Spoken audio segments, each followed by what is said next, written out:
Ala ala kakak.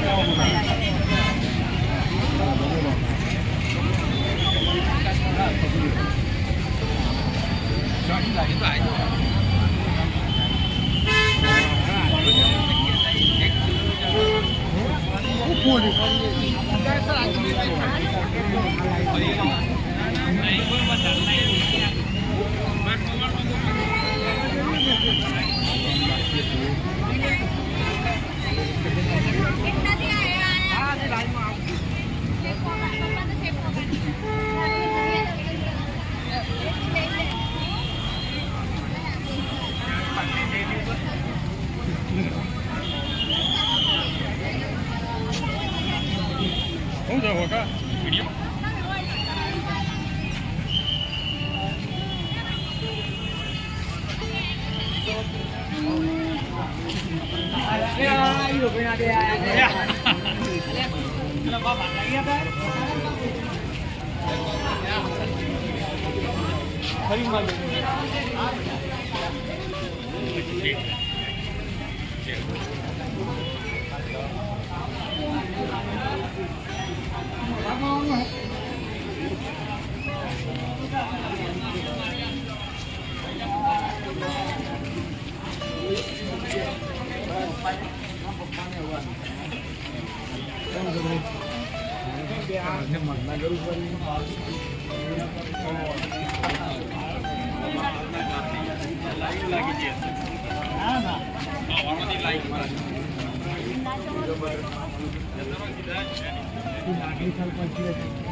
Number है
તારા ઉભરા ઉપાડા થોડી એમ તાન કીધું તું ઉભરા થોડી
દાદર મધ્ય આરાધ્યમ વિષયાંતમ વિષયાંતમ ભક્તિ મુક્તિ પ્રદાનાય શ્રી માધવ મુદ્રેશ્વરાય બોલો મુદ્રેશ્વર મહાદેવ કી જય.